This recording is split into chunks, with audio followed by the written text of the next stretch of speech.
So what next? Sunita Williams వెంటనే ఇంటికి వెళ్ళిపోవచ్చా? ఆమె ఆరోగ్యం పరిస్థితి ఏంటి? ఒక వ్యోమగామి భూమి మీదకి వచ్చిన తర్వాత తదుపరి జరిగే ప్రొసీజర్ ఏంటి? Launched last year is September 28th. So yeah, a little bit. 5 p.m. Pacific time this afternoon, so less than 10 minutes from now. Continuing to get some views inside Dragon Freedom.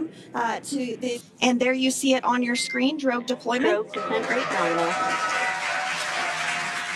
Dragon Freedom continues to make its way back to planet Earth.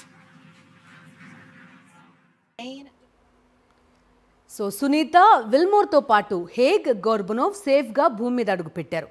Dragon వ్యోమ నౌక వీళ్ళని క్షేమంగా అంతరిక్షం నుంచి భూమికి తీసుకొచ్చింది. Capsule నుంచి వీళ్లను బయటకు తీసి స్ట్రెచర్ లాంటి వీల్ చైర్లో నేరుగా జాన్సన్ స్పేస్ సెంటర్కి తరలించారు.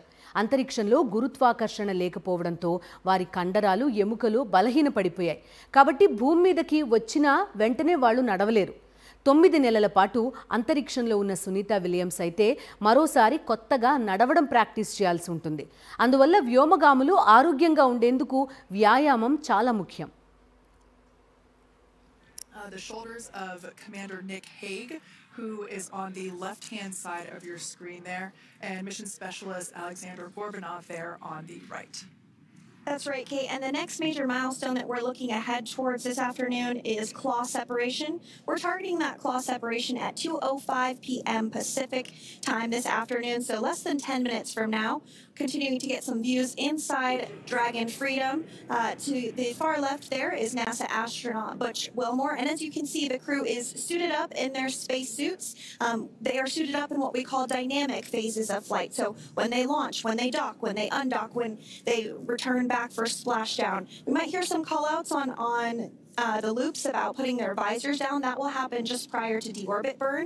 And you'll hear us pause when some of the గురుత్వాకర్షణ ప్రభావం లేకపోవడంతో అంతరిక్షంలో మనుషుల కీళ్లు, కండరాలు, ఎముకల సాంద్రత చాలా వేగంగా క్షీణించడం మొదలవుతుంది. ముఖ్యంగా వెన్నెముక, మెడ, పిక్కలు, తొడ కండరాలు ప్రభావితమవుతాయి. కేవలం 2 వారాలకే కండర ద్రవ్యరాశి 20% తగ్గుతుంది. ఇక 3 నుంచి 6 నెలల వరకు సాగే సుదీర్ఘ మిషన్లలో పాల్గొనే వారికైతే 30% వరకు కండరాల క్షీణత ఉండొచ్చు. భూమిపై ఉన్నప్పటిలా శరీరం ఎక్కువ ఒత్తిడికి గురికాకపోవడం వల్ల వ్యోమగాముల ఎముకల పటిష్టతను కోల్పోవడం, ఎముకల్లో పోషకాలు కోల్పోవడం మొదలవుతుంది. వ్యోమగాములు అంతరిక్షంలో గడిపిన ప్రతి నెల 1 నుంచి 2% ఎముకల ద్రవ్యరాశిని కోల్పోతారు. 6 నెలల కాలం అక్కడుంటే 10% పైగా ద్రవ్యరాశి తగ్గుతుంది. ఈ కారణంగా వ్యోమగాములకు ఫ్రాక్చర్స్ అయ్యే ప్రమాదం ఎక్కువ. అలాగే వాటి నుంచి కోలుకోవడానికి కూడా చాలా సమయం పడుతుంది. వ్యోమగాములు భూమిపైకి వచ్చాక మునుపటి ఎముక ద్రవ్యరాశిని పొందడానికి 4 ఏళ్ల సమయం పడుతుంది.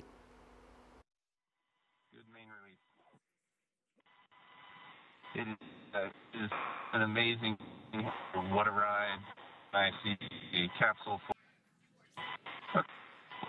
understand, and we're in section 2, 4.800. As the panels that enclose where the drogue parachutes are located. ఐఎస్ఎస్లో ఉన్నప్పుడు గురుత్వాకర్షణ లేకపోవడంతో వెన్నెముకలు కాస్త సాగుతాయి. దీంతో వ్యోమగాములు తాము కొంచెం పొడవైనట్టుగా ఫీల్ అవుతారు. దీనివల్ల కూడా సమస్యలు ఎదుర్కోవాల్సి వస్తుంది. అంతరిక్షంలో ఉన్నప్పుడు వెన్ను నొప్పి, భూమి మీదకి వచ్చాక డిస్కులు జారిపోవడం వంటి సమస్యలు తలెత్తుతాయి.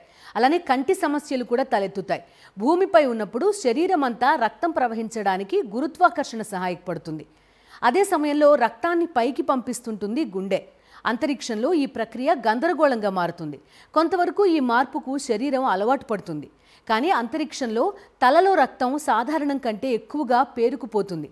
కంటి వెనుక భాగంలో ఆప్టిక్ నెర్వ్ చుట్టూ కొంత ద్రవ్యం పేరుకుపోతుంది.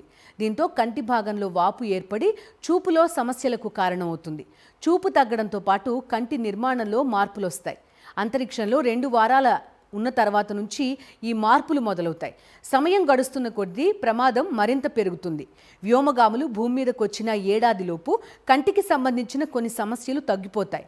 కానీ కొన్ని మాత్రం శాశ్వతంగా ఉండిపోతాయి. ఇలా చెప్పుకుంటూ పోతే ఎన్నో ఆరోగ్య సమస్యలు వ్యోమగాములను వెంటాడతాయి. వీటన్నింటిని మించి సునీత కోలుకోవాల్సి ఉంటుంది. అందుకే 45 రోజుల పాటు ఆమెను రిహాబిలిటేషన్ సెంటర్లో ఉంచుతారు. We should be getting video now. There they are. There we go. from left to right. 45 రోజుల పాటు రిహాబిలిటేషన్ సెంటర్లో కోలుకుని ఆ తర్వాత ఇంటికి వెళ్తారు సునీత విలియమ్స్. ఇంటికి వెళ్ళిన వెంటనే తన పెంపుడు కుక్కలతో గడపాలని అనుకుంటున్నట్టు ఆమె ఇదివరకు వెల్లడించారు. పెంపుడు కుక్కలతో లాంగ్ వాక్ చేయాలని, సముద్రంలో ఈత కొట్టాలని ఉందని ప్రకటించారు ఆమె. సునీతకు లాబ్రడార్ జాతికి చెందిన 2 కుక్కలున్నాయి. అవంటే ఆమెకు చాలా ఇష్టం. ఆమె అంతరిక్షంలో ఉన్నన్ని రోజులు వాటి సంరక్షణను భర్త మైకేల్ విలియమ్స్ చూసుకున్నారు.